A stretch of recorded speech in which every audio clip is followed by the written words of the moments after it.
Whaawhetai I le atua, le na tatou tupu ai, ina uana lo fafua, ia te tatou umanei, ia pepese, Alleluia whaawhetai, ia pepese, Alleluia whaawhetai, whaawhetai ilona lo, le na whio mai lunga, le ua whai ma whaapaolo, ai le puanga, ia pepese,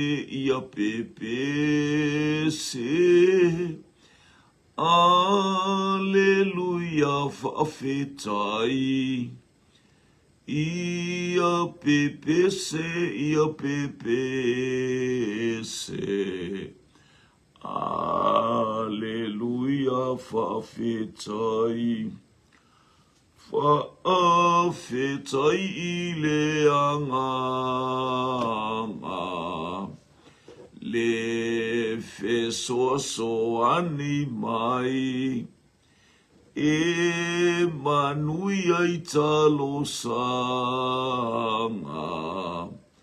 atoa uma mea e whai, ia pepese,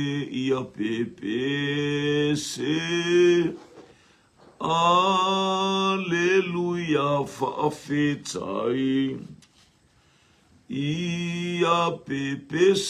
ia pepese,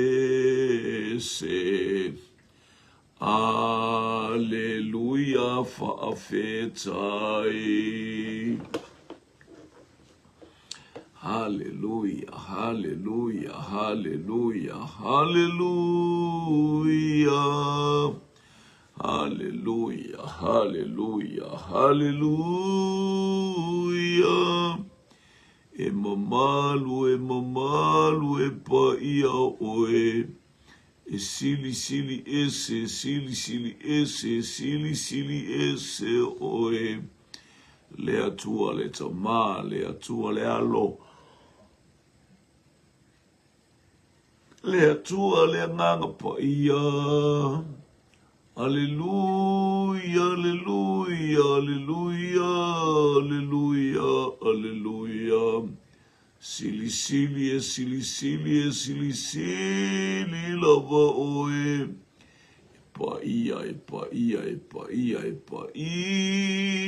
Paia oe. Sana. Sitia lo vi inga ia vai. Le atua o Abraham, le atua o Isaako, le atua o Jakopo. Hallelujah, hallelujah, hallelujah, hallelujah. Tuma watu ate o le vi inga le wha manu ma le wha ne tanga le neita e au o le wha vau lava amene. Mato wala awila ufio ya fafta itele taite melo mato wola vai mato wala awila ufio ya angale la ufio lo mato watua mato wala au lele ilfainga malanga elia mala fine fia se vaenga lele wo yai lele hallelujah le ea wala au ia sau le ea sau le vani monimo ile mana o lo toto Angalele mai la ufio I la wekalesia mai peresepa I tiperia. Taita ine ila to yo wa awalofa fa mafana la ingo talitai angalele. Hallelujah faine ya tali imfa manu yanga isio na ainga.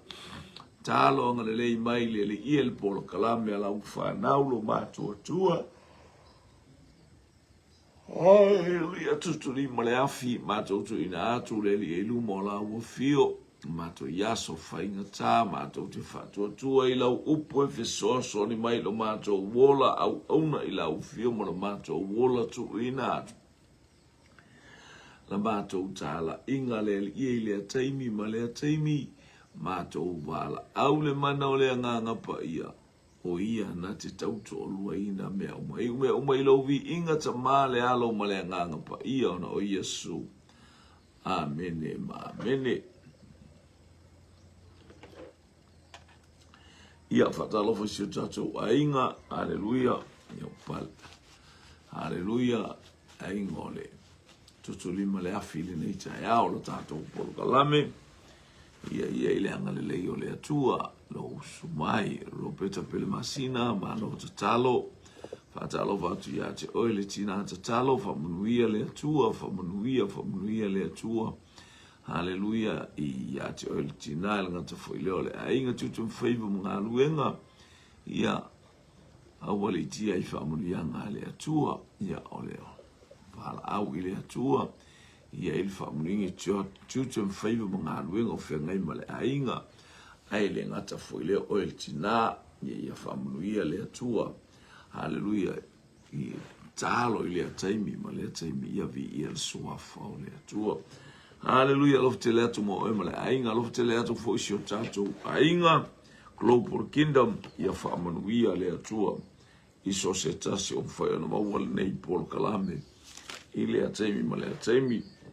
Haleluia, ia fea se vaenga o iai. Haleluia, nei tai au whamanuia atu le atua. Praise God, praise God. Haleluia. Ia leo o ile. Haleluia, mo te Salonia mta upelua, mo te Salonia mta upelua. Hallelujah, praise God. Ia awa o outou lava le au soe o outou loa o lo matou o atu ia te outou ele i whaalea o ngā ina lea. Ai ui lava ina mua ona ti ngā ina o i matou ua wha lea ngā ina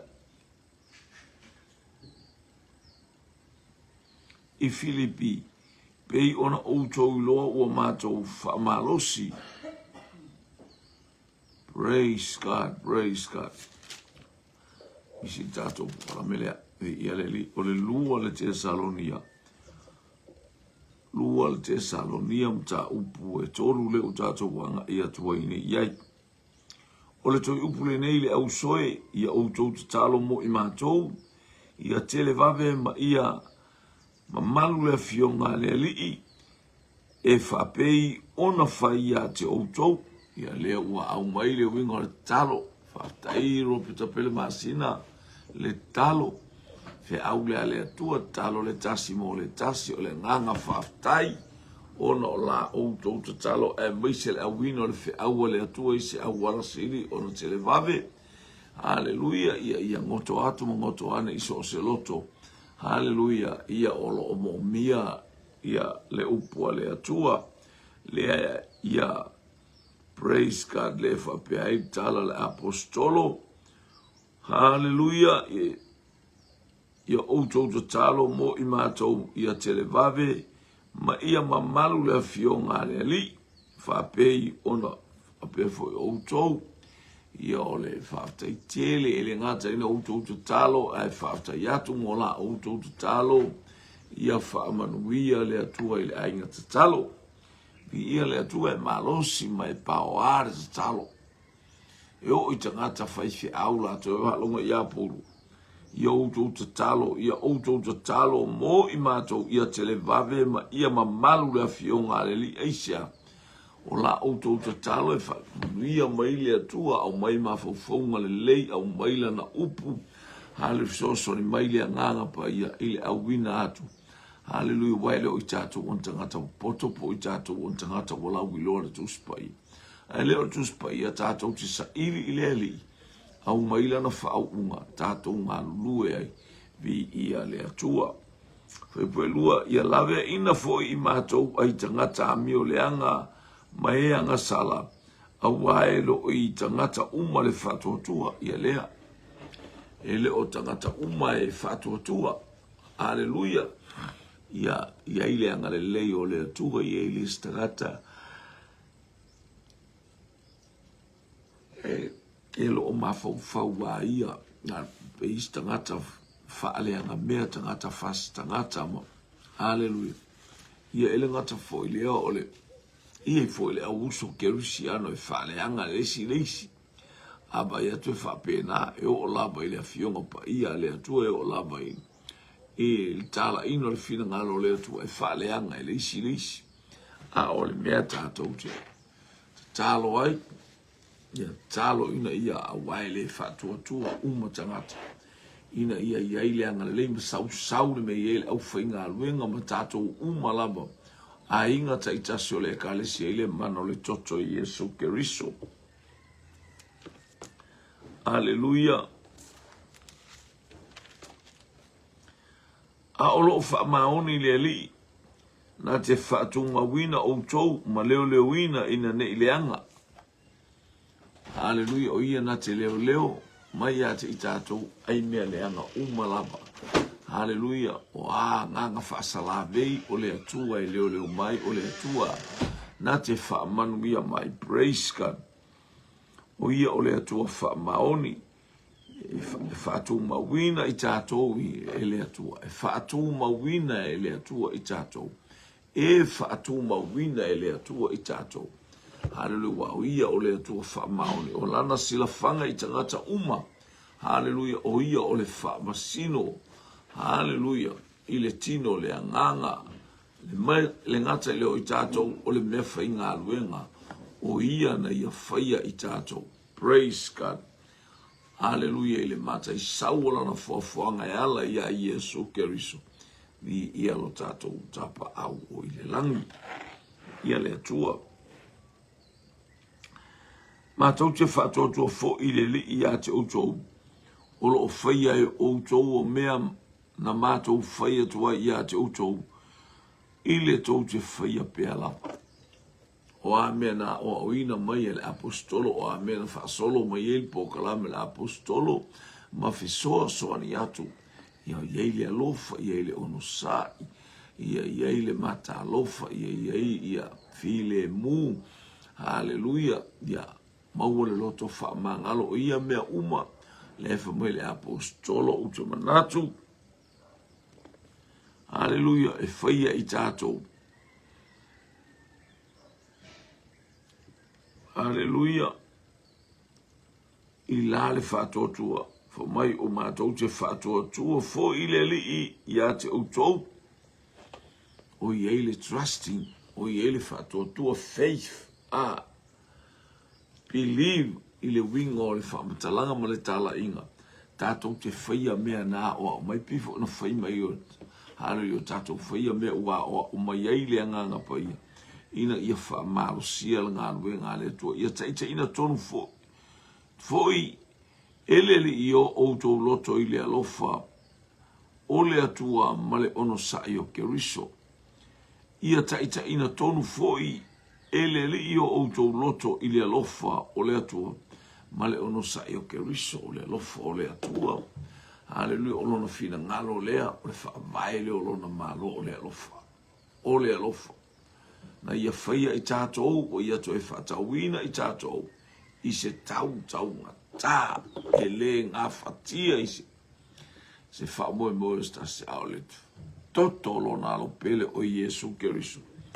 Ua ia whasoa, ua ia whamangalo i ate i tātou. Whatalo watu i le tina ia 5 sotanga, 5 tālo whatalofa ia manuia fo i leanga i atu nei. Ne yaso i fofuanga alo fatele atu ya Olive.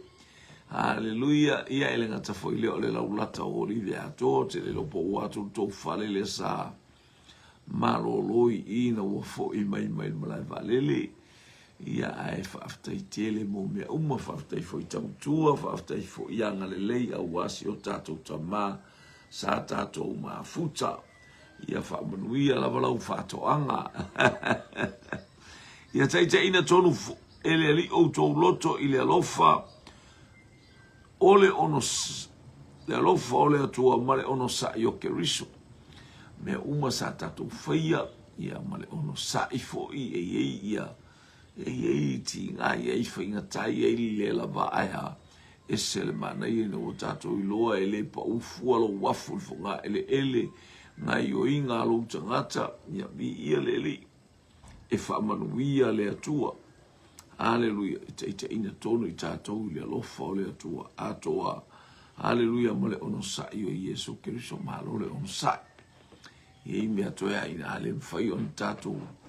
Haleluia, toea ina ale mwhai on tātou ono sa'ia. Ia ora tātou te pahane le upua le atua male nau le nganga pa ia.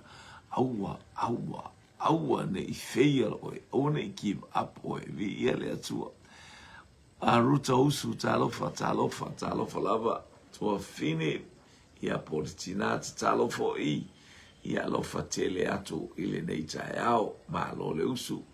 Haleluia ile anga le leo le atua. Praise God for bule ono ma tau te whai atu ia te outou le auso e li suaforo tato wali o Yesu Keriso. Tau te vavae ese iuso uma o ea mio whapiopio. Malele tusa, male uputuu, na latou maua ia te imatou. Haleluia, matou te whai atu ia te outou le au soe i le suafa o lo tātou wali o Yesu Keriso. Tau te vavae ese iuso uma o ea mio whapiopio. Malele tusa, male uputuu, na latou maua ia te tātou i istangata fo ia ie. Haleluia, praise God. Lotu wate ia waru ese a whapena e tau te mafuta hawa ia tunga walu atua whaftai mo le whatalofa whaftai ruta mo le whatalofa whamanu ia atu le atua whapena le whenwai mātou te whatu ia te utou le au soil suaforo tātou wali o Yesu ke tau te wawai ese iuso uma o ea mio whapiopio tangata mio whapiopio ia le usau tala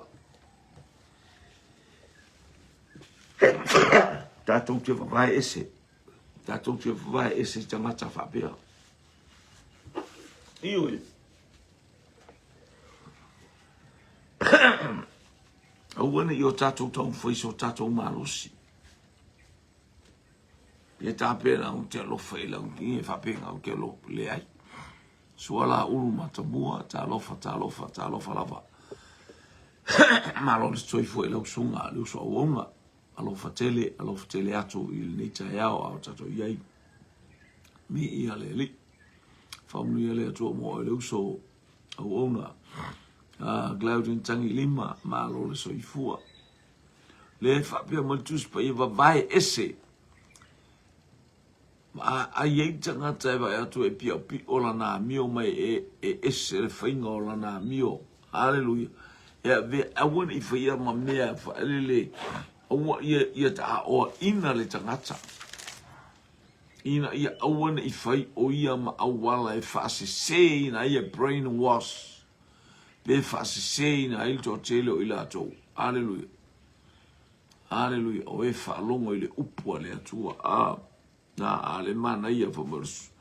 Hallelujah. Vavai ese ia outou vavai ese.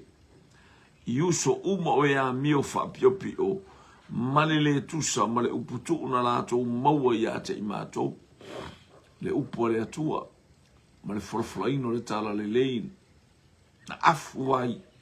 Na whaalongo ai. Hallelujah. Na whaima mea e. Wha oli na ilo na loto. E vai sistemi woto e alu ese. Ma vai ese. Awani e wha pe te alofa stama. Te alofa. No. Awani i toe tala no e isis. Awana i toe whaias polka la me mo ia, ia le tua sa wa fa long ai awana i joy ba vai es awana i joy ai tonu me fai le kalesia va benale manna tu le la nga tai ese ina i tangata awa o joy lo lava e te tau ona o joy fa o mai ya te imato awa sa mato le a mio fa pio ina o ya te o joy e foi tato foi el tara le e tau fatai ta imel tangata ia te oe sa olele hallelujah pete atu fa ia fa auto uta i tato ai mai se l'apostolo foi mai le apostolo e a ono to fatai ta imel sai le anga ai ua fo i mai ua pupula i le malama ua pupula i le manuia o le atua ua pupula i le amio tonu o le atua o baba ayo na mata ile ataimi ma le ataimi ile susulu mai o le mana malamba ma le lale le o le atua i taimi o fata i taimai o la na mio o la na tautala o la na pupula haleluya o mea umana te fatino ino le mata alofa o le faiuso ioe le manu ni tupe haleluya aya e baba aim malfia yuso ma hallelujah ma ainga o ila to yo e fa pena e tau ona tilo te fa o tangata uma ia te oi fa o mai fo ia te au a faina mo faina fa ie paulo le upu yo to fa o mai yo e mo faina to fa o na fa o atu lo pe kalesia ia te oi faina fa o atu tangata uma ia te oi hallelujah ala le lato sila ma le lato ua vai ele se me fa le ton tato tanga sala aya tato te tuli hallelujah tuli au pu play ale sa imanuia o le atua ina ia fa manuia ia te tato wele au no praise God awasa mato wa miofa awasa mato lea miofa pio ina o ia te uto sa ma kwa kilo mata o le kalesia le aise be fa le ton sa va ai tanga le aise me fa le ton a o ia ile apostolo ile ataimi ma le ataimi vi ia le praise God hallelujah ma to te le ai fo i se mea e tasi a ua mato ngā lulu le ngā luenga ma mafa maleti ngā i le pō ma le ao ina nei mafatia outou. Silmanga ia manga ia le whaingore. Whalongo fo. Mātou tele ai fua fo i se mea e aia se tasi. A ua mātou ngā luenga ma mafa maleti ngā i le pō ma le ao ina nei mafatia outou. Ao la le faifale ian kamala o Paulo ma aku lampi sila lato au malanga le lato maftanga hallelujah praise God ele maua la le Paulo pisila ma aku ao ele fa moe Paulo ini tupe ele fa moe Paulo ini mea ai ele fa moe ini mea au mai tangata fa moe lava Paulo hallelujah le faingola ngā luenga ina ia vi ia le atua ma aua i tinga ina stangata i le urua i taimi na te fuafua ina taua o na ngalue ia hallelujah o le na te iloa whainga luenga po ma e sa ili ai ia lona ola ma me whaonga ina ia hallelujah aua i ti pen le kalesia ua awhai kia la kung ingar ko korule ma ka whaleo le kalesia hallelujah ai le oni matafale o yeise malosi o lono winga e fa ono fo i tua tangata fa bai so le ngal fa fanga ngal fa fi au malanga fanga ko keleli ngal ki nga ingo kanga ka io la tua o engalue le fa pela le asilia o le tupe malau malu nga ai ete ngalue malau fa to tua ile tua o launga luenga e whai le ao le po, whai le ao ngotus pa ia e po. Hallelujah. Po, whai le ao ngotus pa, o launga luenga fo ile te aluai, la e te tā la ia tu e long wha malosi do tele usu. Pe tele whai e fo ise upu wha malosi. A le whainga o au ngā luenga malo wha maoni. Hallelujah, tō sina mai e le nganga o le atua loto o tangata. Sherry Lepian, talofa, tina talo. Whaaftai mo te ufungala au nei tai au. Whaamunu i atu le atu. Praise God. Ile ina ua le ai sa mātou pule.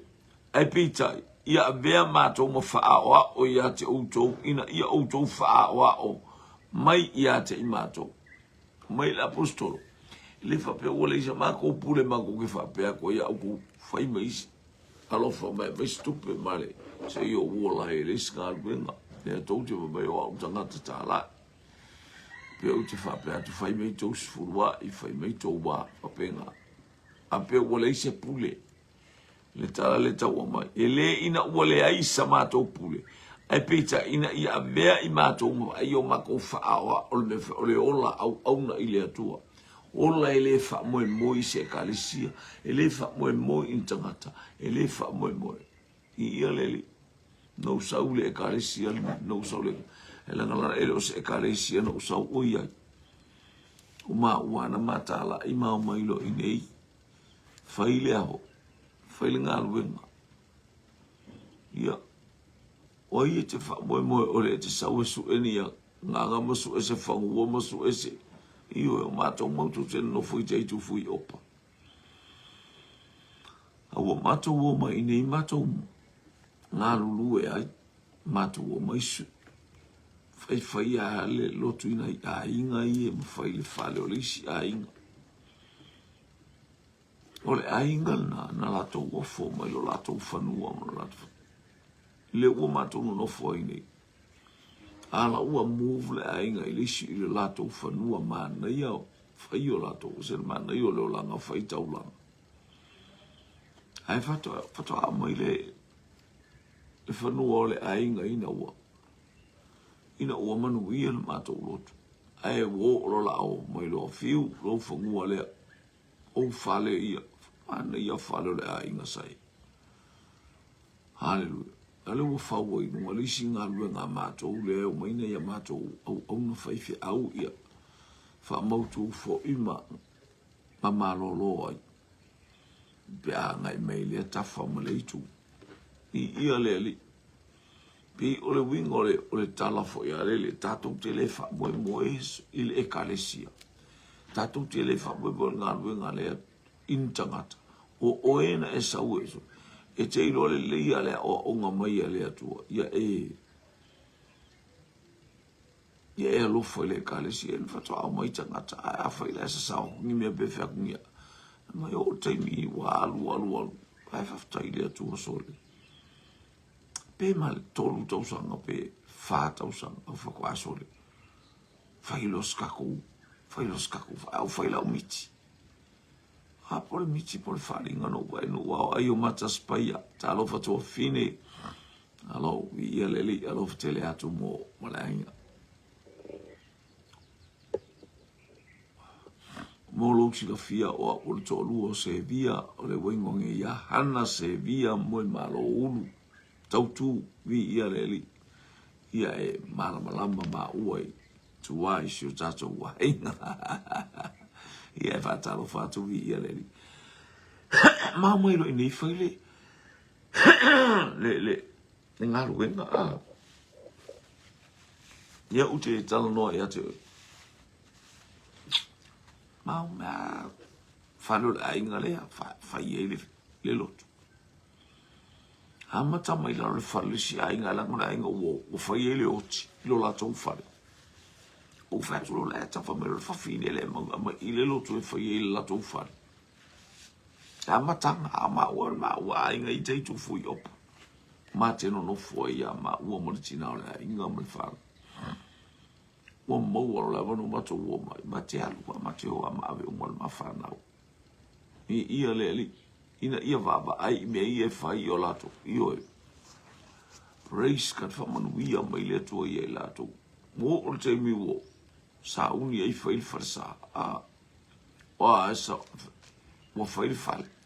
O i ele mātou whale lotu o le whale e whaala vaa, whale vaa, o le whale vaa. Whale vaa fo iai. Ia nā whara whapea ia nā rusa o are.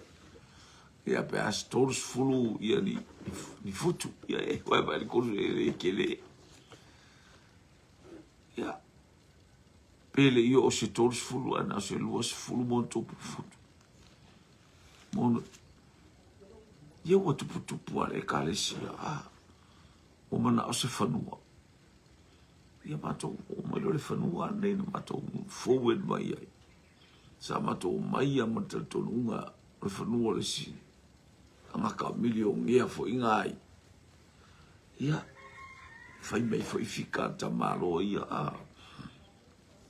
Ia na whai lola le whanua. Whai atu ele whai ele kalesia. Tu atolo i tamaiti. Aleluia. So ani le whai ngā le whanua. Wa uma le whanua. I ia le atu e uma e whanua. Wa i to tonu ma le wharasa. Wa whai e le wharasa. A le whainga fo ila le wharasa. Whato le tupu o le ngalupenga le atua. Ma le loto nau o tangata. Ma le loto o tangata a. Ia nau whai atua. So le ua whai lau miki. Ua vai le whale le kau ke loku ai. Ua vai boko e koso ku whapea. A vai aku ngosole. Ola ma ua luma le whale. Mai lor tala tangata le kalesia. O le asa uwa ai le umi o apa ia na e titilo i wato e toso i le wha. O whape i o whalai. Alu whape le whale ua kokoe alu whape. O le la le whale shape. O whea tu sole. O la uwa ai apa ia o apa es fulu walu i le luas fulu. O mai tangata e au le whale saa la le mea. Ia la le mea tatou te le kau pule i lo oma. Whai ia le tala. Whea tu le lei. Alu e tā pena mai sa ua fo i le. O fo mai ale me te mwhaina whaia. Ioi, lo ka ika mafo isi nao lea tu e sila fia. Ka ke le ilo whaingi sa o ngā kupeongi meu i whare sāpongi a. Ale ua ui atu lea wala lea. Iana nao mai a ile isi a solulu, lea solulu au whai atu ia. O fo mali tangata na te moni apa. Lua ka ngaka kasi ngaka whai apa. Hallelujah. O fo mai tangata na te whaia lau papa. Wau lala whaia lau papa. Io. Ia wa whai tau pule le whales. Ele. Ia. O fo mai tangata na te whaia ia. Ua mea mori bas fo ia ia. Io. Tangasi ma. Sole. Ka i lima ka ngasi ma i o wafele watu putupu anea. Ka i se furu ka ngasi ma whapea ngale le saungore. I o ia whaila na taimi. E se furu au ta ngasi ma se lau tala. Marake mga ngale ka i se furu ka ala ka ngasi ma i ngā kaimi a. Se lau tala i ele o se mea mawongo fie fo se lau tala. Ni taimi wapi ole. Ole mea fuare se lau tala o la aso. Se satau. Alu watu oiso. O whao, le saule, i ia le o ka whamanuia le atua, praise God. E se le mana i o le whalangolango i le atua, i e whaia oe whaao ao. Ia matau le ala pena o whaia tu, o le ekalesia, o se ekalesia, o sa oi se ekalesia mato o mai a, whai ia na ia onga tuspa ia po ngai kala inga ia foi ko ia le pe ia ka iko se fai ia onga kuspa ia pinga ka onga se onga kuspa ia sole ma ole ia manu ia ia le io e pina ta le ase me wa me le to te fai se onga ia na le vinga le tala fra te fai tuma ia o Yesu le talia Yesu ia mo ka kango au to o ila to uma fato tua matalia lo talia o ia fato tua ilo suafa ia fa matala na me a ia le wingo le mi va pena a via le praise God ai ele ai sotto popore le sotto te lo o ina fai lo le farsa fai mal fanua o kale fia iwe lana o taita na matale lotu o taita na maile atua maile falinga tate sa we fai le lotu e tate fai au mame mo lota vai lunga le kale sia ele se e kale sia e tu spea la tafana haleluya o mea uma e amata mea fai au ma fata ita inga pe fata o pe o pule what awa ua mātou whaalongo le ai le ina ua le ai sa mātou pule ai peita ia vea i mātou ma whaoa o ia te outou ina ia outou whaoa o mai ia te i mātou i serbana ia ai kako ia whaoa o mai sisi ake o sole ke vai so se bea whai atu le karesia io ele si ele ngā bea whai ongi ile nata i miele ingi se fulua i fa pe makia kango mate yo le me ele tu ile uloto yo la me la fa ya gare akele se kopeli basukala o se laukala yo au se lautala mangi ki o kakigo ya wo mo wol farsa ele ai mase ai kalafu ai okani ngalu wenga e fatino e angelu no mai e tongi ma amaile sole ngaka ngau mai kaka mai fafu agale lei mai mali losa tasi kuresa talofa ia fai o ma faawa iwe akale au le sole e uma le afo e uma fa sale se italafu fa pe kongi le kalafu no vai lai pauala me sata so sata utotongi sa tautongi e ielis fulu afeta la ole to toyo le fanua le mato te ie se fulu afe ya ole nas vala au mai fon tangata o to e baba into me fa ia ko por kala me fa ko me ko ke lo ko ai mo fa ai le la utotongi atu ole se fulu afena ia vatu e mal tu stupe tau sa ia amitu na isenga le mo e talofa avatu ye mal tus mal numero fa mai siaki anei masina taitas il tupe el watu ale o telo tu sole manga maua au ina mai el tanga tal tupe vala o mai fiu mal tupe na wal watu kela ofo ye se fulu masinga le kongi se fulu afenga tu sala e tauna a fe tala ile masina sole e o tu sole o makua umale se meli ti sabu sa talofa po bol bana ungale fialu le fai upulea ia fai o e fai ya umo fata ita inga ia good moral and a good example ia leli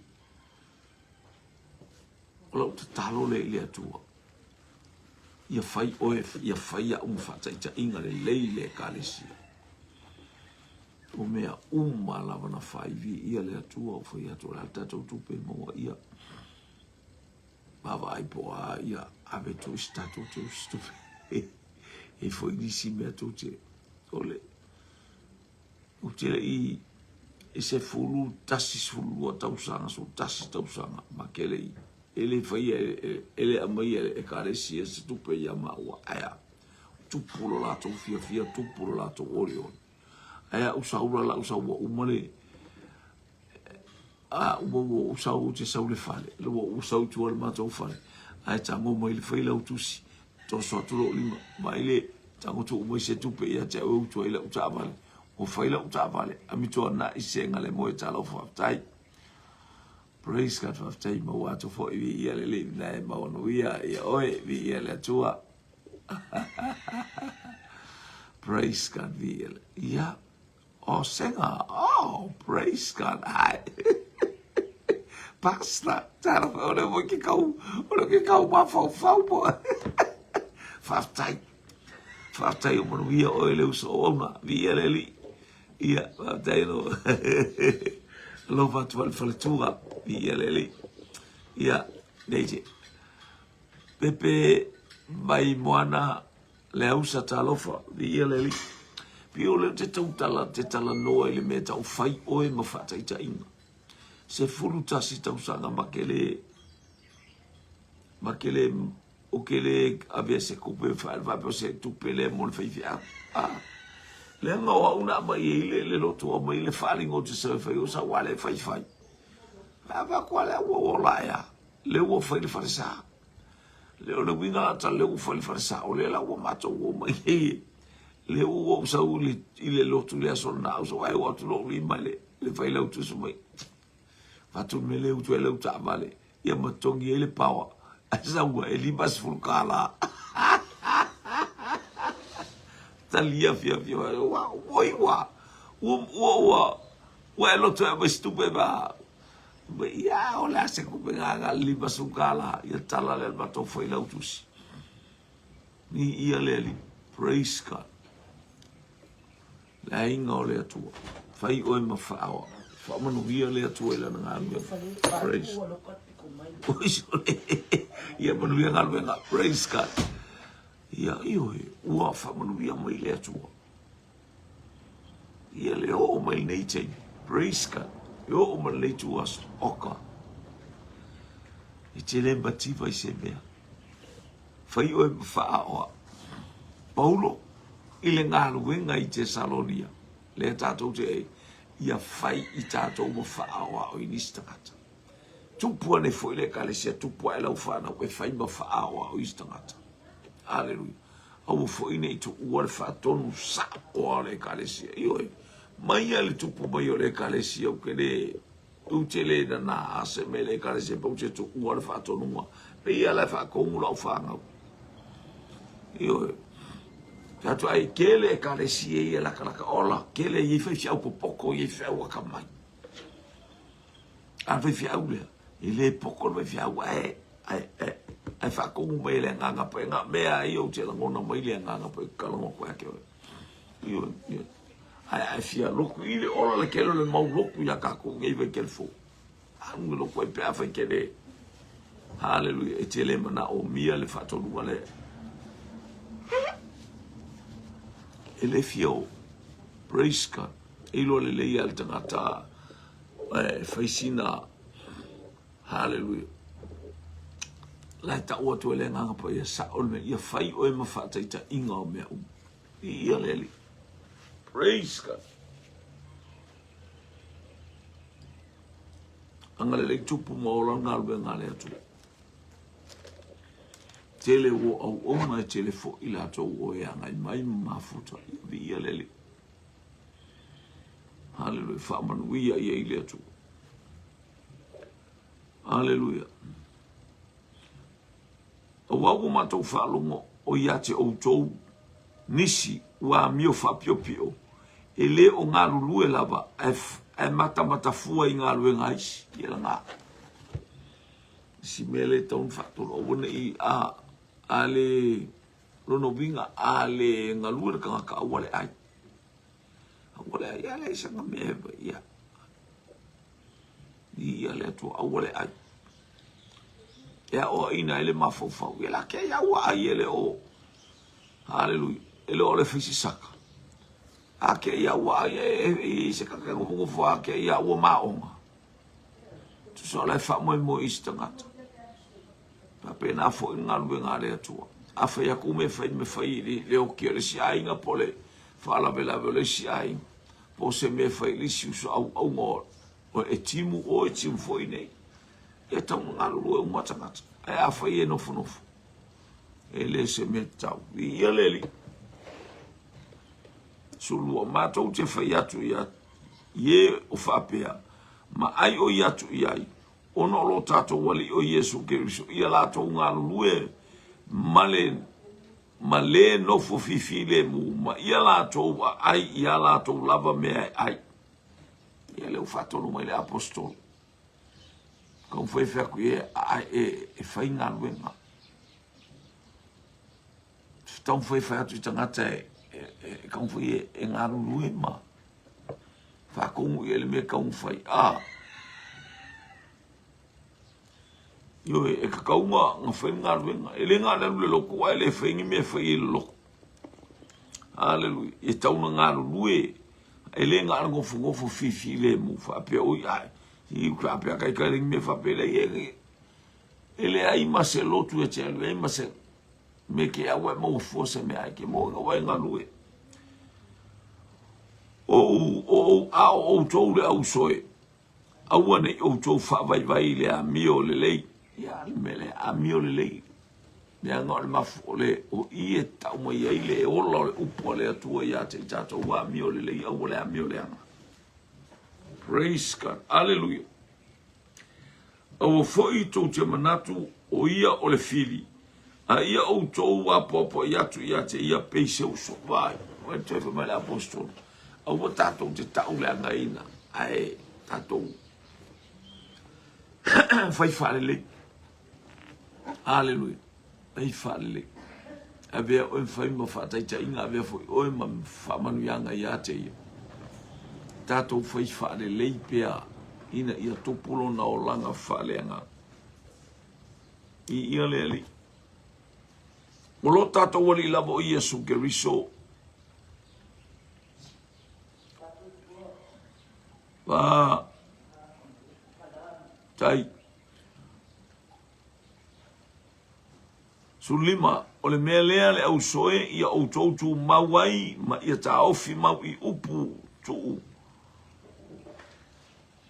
I upu tuu ma o au ina ai au tau I la mātou upu ma la mātou tusi.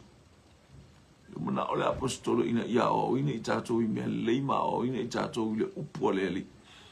Hallelujah, o mea lei ua whaatonu mai ato ma le wa aina ngā ruenga paulo e whai a. I ia leli. Praise God. Tele au ona o mafuta mai. You know where to le matou falele le whangualenga a mai le skanka le mako aulo. Le so o le matou wharasa. Nā mai oi ei latou fale. Matou atu loto e wakula o whangau to e tu ila le fale na. Ai falele le ia. Mana o peu whamai lau whanau langa o vai ai to e whaise falele. Io già fai le fai si fai vai la tu me fai a te o le meu gato le tu fai ia le tu per fai le mafo fo na auto fai wa ma ku ia foi le fale le ma fale o mai au na le tu o istasi sulu mai o foi istasi e fia mo se malolonga ia vi le tu ai va fu mai foi ia e malanga mai vala au mai wala au mai meli mai peo maua se avanoa e maua le avanoa ia ile angale le o le atu praise God o le nei o le li lava e ona le manuia ia fo ina atu e ia le manuia ia te outou e le au noa I mea umalava ia te outou umalava le li eu fa manuia mai le apostol fa manuia mai paulo ile le ngaluenga tangata te Salonia. Whamunu I atu le atua I ate utou whaaloto te tele. Wha a upenga ina I mea sisili ma le tāua vi ia leli. E sele mana ia le watu pua lato loto fia tupu lato loto oli. Ina ua whaalongo atu. Ina ia whaamanuia ina I lato. Iau whaamanuia mai ngaluenga te wafo ole nei. O le li la vai ona le manuia ia fo ina atu e ia le manuia ia te outou wele au noa I mea umalava ia te outou umalava le li ile ngata ila umai le manuia o le manuia mai le li ma ia no fo maule le I tonu ia te I tātou ia le atua o le lofa o paulo o tusia I lo ulava lima o le whailonga lea ia utusi umalava o te tusi whapea lava ia te outou umalava le alofa tu noa. Hallelujah o lo tato mali o Yesu Keriso. Amen. O whainga nātu se la apostolo wa o le au onga le atua. Ia te outou umalava le manuia o le atua. I o lana whamalo o le winga o le whamalo malona loto e tu. Atua I le atua le ngaluwe ngā te Salonia. Ina ia le manuia o le atua. Ia ile pa ia le tu fa lo mo po le tu le jaya te le ni fiau ese watu ina mai ia te tato ele ngata ile Ale ngaluel tangata awole ai sile mana di ia le tu tiro fo ile a mo atu sis fa malo sistemi a ile haleluya tu fa malo si tu ina nei ile haleluya ile taulanga fiafi pe afa yo fe aule mo taulanga fiafi ale ngaluel tangata awole ai tato waba aile po fel va engo tus pa yo anga mentangata le ai mentangata haleluya le ngalu lue mentanga ila tato waba ie o mai ele tu os fa mo yanga mo tato ile afia na nei fa mo ya mo ile tu anga le mai ile tu ale aise ale ngalue awole ai fai fi au marosi la walu le te alu te fai ngaluenga o lo e ngalue fa moe a wa tau singa o lau whanau, tau singa o lau wainga, tau singa o le nuu, tau singa o mea umai, ai maise, aleluia, sauta o langa e abe i le atua. Ai a ele ngalue la, ulono winga la wa fian fai sauta o langa ma sauta o langa i le atua. Pamunu ia le atua i a te oe. Anga le mai le atua i a te oe le uso ma le tua fini. Mana batu le atua i se mana wa anga fau. Pa ia tu i se pa i fau. Ono le sua fau i Yesu ke visu. Pa mo mo tato whiloa i tāras fulua pe atu se malwhira ngano le atua. After i fo i mo lo ono sai mai. I ia lele. To God be the glory forever and ever. Amen.